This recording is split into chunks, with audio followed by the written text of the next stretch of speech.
Hello, I'm Dr. Keith Bramwell of the University of Arkansas. I'm a poultry extension specialist here. My area of work is reproduction, hatching, fertility, things like that of poultry of all kinds, both commercial and small flock. Doug Yoho, he manages our hatchery here at the research farm. I'm going to start you off before we actually put the eggs in the incubator. On a big scale, we'll have a dedicated egg room like we have here where we store eggs. In a smaller scale, like in a home environment or something, you just want something with a steady temperature. To store hatching eggs, we'll typically store them about 68 to 70 degrees. But the biggest factor, and when I'm talking about storing eggs, it's the time from when they're laid before we put them in an incubator. The biggest factor there is keeping them about 68, 70 degrees, but making sure that we can maintain a constant temperature. Temperature fluctuations at this time are detrimental to hatch. The reason why we want to have the temperature lower in the time periods before we set is because we're trying to not stop, but dramatically slow embryo development because the egg is already fertile and there's already some development going on.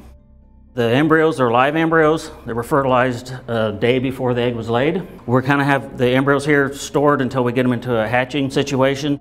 In a minute, you'll see a large scale incubator, not quite as large as what we have in a commercial operation, but it'll kind of give you an idea of the scale of things we can go. It's kind of in between.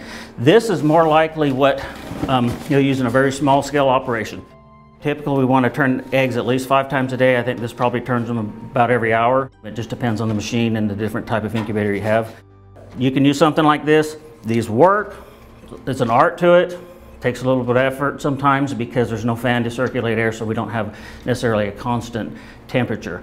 But this is our eggs in. We'll go in a storage situation, they'll go in an incubation situation, and they'll go hatch. And so we'll now move on and talk about the actual incubation of the hatching eggs. Now that we've learned a little bit about egg storage and the temperatures that they should be held at, we're going to talk about incubation. What we're doing in these cabinets is to mimic the hen or Mother Nature. This computer controls the temperature and the humidity of this cabinet. Our set points are 99.6 degrees Fahrenheit and 85.0 degrees Fahrenheit for the wet bulb or the humidity. These are the set points. This is the actual temperature that the cabinet is running at. Right now it's a little bit low at 98.6 and a little bit low at 80.2. The computer has turned the heaters on to warm the cabinet back up to the set point, and it's also adding a little bit of mist or water to bring that humidity up to the 85.0 degrees Fahrenheit. Now let's take a look at what's going on inside the cabinet. Eggs are placed in these trays in this buggy. The buggy turns every hour, which mimics again Mother Nature or the hen rolling the egg. That helps the embryo develop, and we have good, strong, healthy chicks.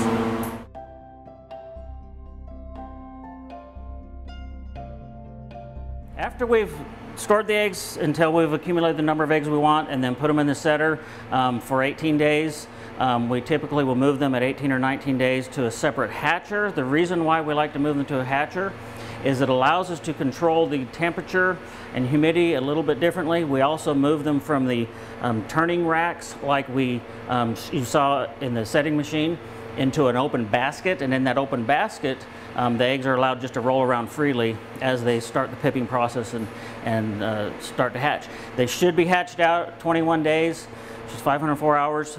It just depends on your temperature. There's some variation in there. Some breeds are a little bit longer or shorter or whatever. So let's look. This is one of our hatchers that we have here. We have some eggs that were set, and once we go to, we call it pulling a hatch, and they'll stay in here for about 3 days, and we kind of get an idea of what the status of their development is. And so when they look like we've got most of them hatched out, we'll typically come in and look at the eggs, look at the chicks. Our eggs are all marked, and the end result of everything we just did here, we hope, is a bunch of really nice, healthy little chicks.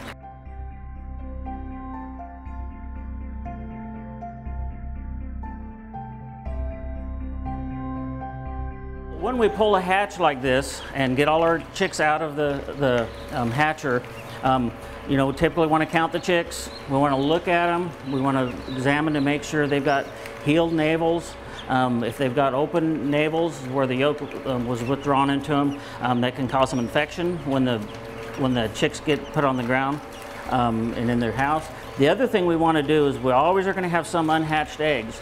And it's very important in doing any incubation, this goes from a small scale clear up to commercial.